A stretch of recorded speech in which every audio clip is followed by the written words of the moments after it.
Ladies and gentlemen, Ara Topouzian.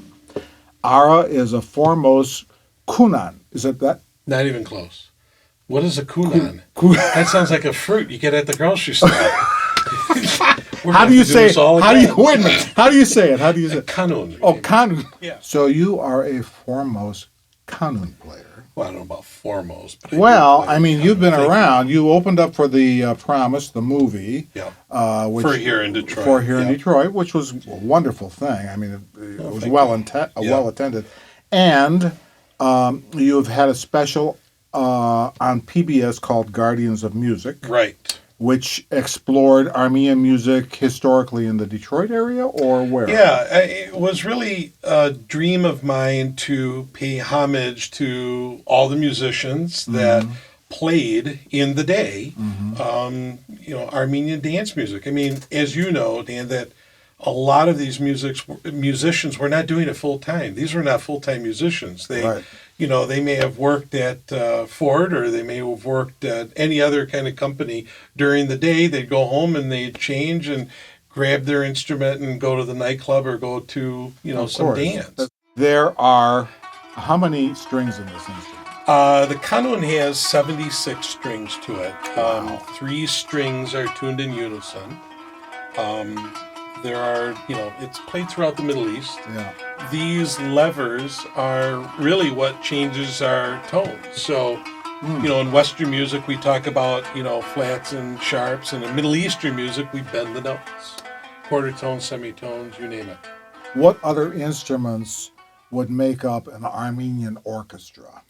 So if you're talking about the music, the type of music like you used to play way back, the instrumentation would have been clarinet. Yeah. Would have been a trap drummer.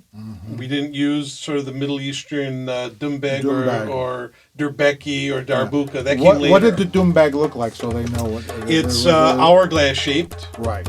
And it would sit between your legs. Right. Arabic musicians have it on the side and they play it that way. Right. Was there a difference between Arabic musicians playing it and Armenian musicians? Yeah. No kidding. Yeah. That's So we play our music is more because of where we've been from. Right. It's more Turkish. Right. Because that's our ancestry. That's where we were. Yeah.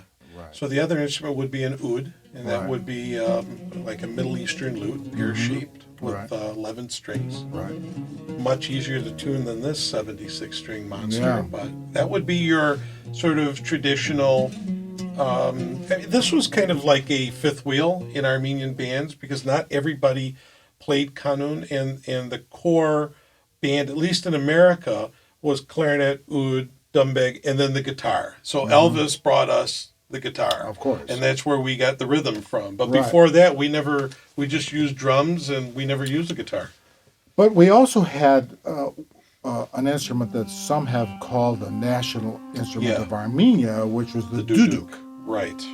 And made out of apricot wood. Right. And still is. I mean, it's a powerful instrument, but that's a little bit different. I mean, so that's more Eastern Armenian music. Right. That instrument has become to be very popular throughout the world. It's in a lot of music. Yeah.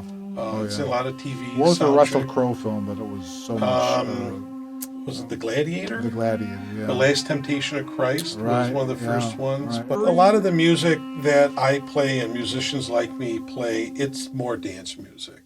Right. And so it is more folk music, village music. So, I mean, all of our music at one point had lyrics to it. And then the songs that we do know that have lyrics to it, they're very simplistic. I mean, it could be, the girl, down the street had dark brown hair. She was pretty. I liked her. I mean, we're not talking Rhodes Scholar songs here. Right. But, translated into Armenian music is very, very pretty.